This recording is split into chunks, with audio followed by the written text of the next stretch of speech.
Hello, fellow human beings.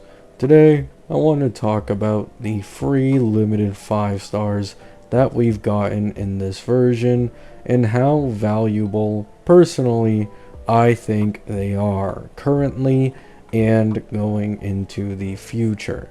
Now, the 4 limited 5 stars that we got were 2 from golden tokens, 1 being Archer, and the other one being Heng. Now, I'm just going to get this straight out of the way, and this is probably going to be the most obvious for last place in terms of value. It's going to be Archer, okay? Archer, although he is still good enough for clearing endgame content, one, he doesn't have many like updating teammate options because he's a collab character, and clearly Cyrene doesn't fucking buff non-Chrysos heirs, right? So they are 100% fully aware that they were not going to keep giving him teammate shilling like they would the Chrysos heirs. This wouldn't be as much of an issue if he had strong vertical investment. However, this is where another issue lies.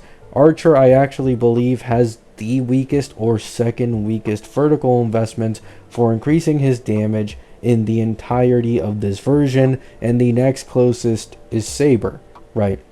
So not only does he probably, or is he probably not going to get any direct best in slot teammate upgrades going into the future, but he also doesn't really have all that good of vertical investment to go into either. The best value you can get out of Archer in terms of vertical investment is basically just his E1, and then if you already own Sparkle, I mean, that is basically a free team.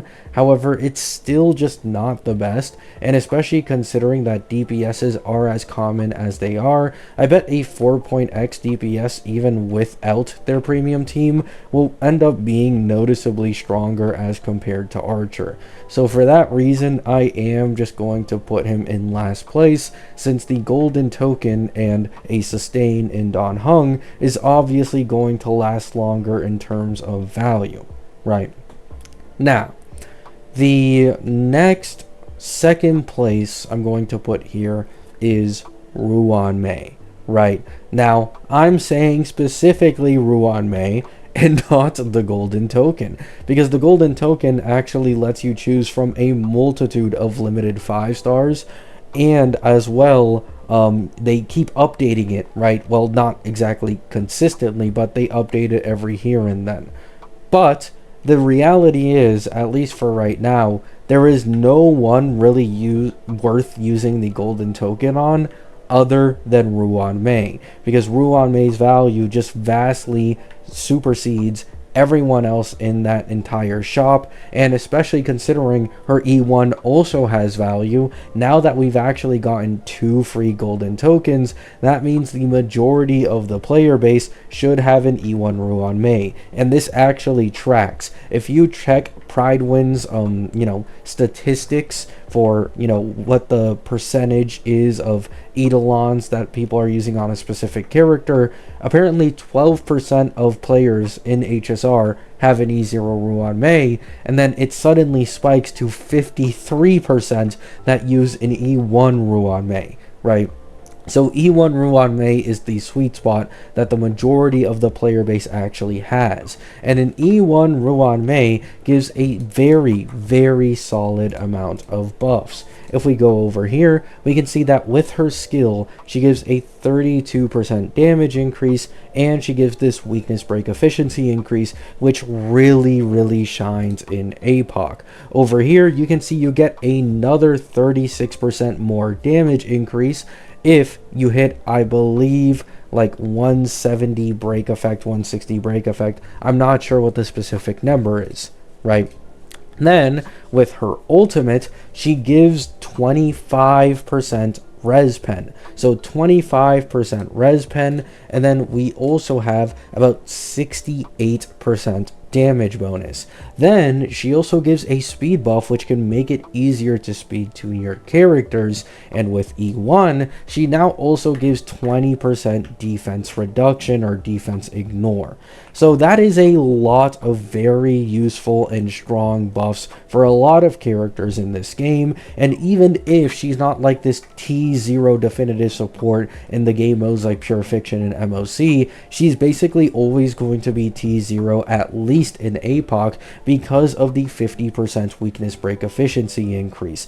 I already made a community post on this earlier today. In 10 days, on December 27th, Ruan Mei will officially be 2 years old. Yet you don't even really feel it because of how usable she is in so many teams. If you don't have a best in slot support for every single one of your teams, chances are you're probably going to be making use of your Ruan Mei in one of them, and that has incredible value. I am a big generalist support glazer because in games like these, especially HSR filled with power creep, those are the ones that tend to actually hold out the longest, right?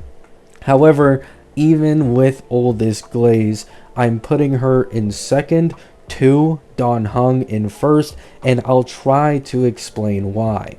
The reason I'm putting Dan Heng in first is because nobody in these games wants to pull for sustains, okay? You want to pull for supports who are incredibly strong and, you know, really help multitude of teams. You really want to pull DPSs who have sick animations and at the time when they're getting shielded do insane amounts of damage. However, sustains are probably the least likely type of character in this game to actually catch someone's eye and make them go, yeah, that's a character I really want to pull. Hyacine is basically the only exception to this, but that's only because the game made her so goddamn broken that she could completely carry older DPSs with her own damage output. However, if you don't make a sustain the most broken thing on earth at the time they release, then most people are still just not gonna really feel bothered to pull a new sustain if they have an old sustain that works in healing, right? Dan Heng, the reason I really like this guy is because heal makes it so that you don't need to pull a sustain for at minimum one of your teams, and all of HSR's mainly 3 endgame content that actually gives premium currency are all 2 teams. That means 50% of needing a sustain for endgame content is instantly done for completely free. He has the sustain capability even if he doesn't have Eidolons or his Lycone. I use him on Clara Lycone and I use him on just normal set, right? If I remember correctly, I think I used the relic event in 3.7 on him. As you can see, none of that, and he sustains perfectly fine. He sustains incredibly well. Unlike Hyacine, who kind of has this massive damage at the beginning and a multitude of best in slot teams, he may not have the same level of shilling, but he's more general than Hyacine in my opinion because he gives a base attack buff.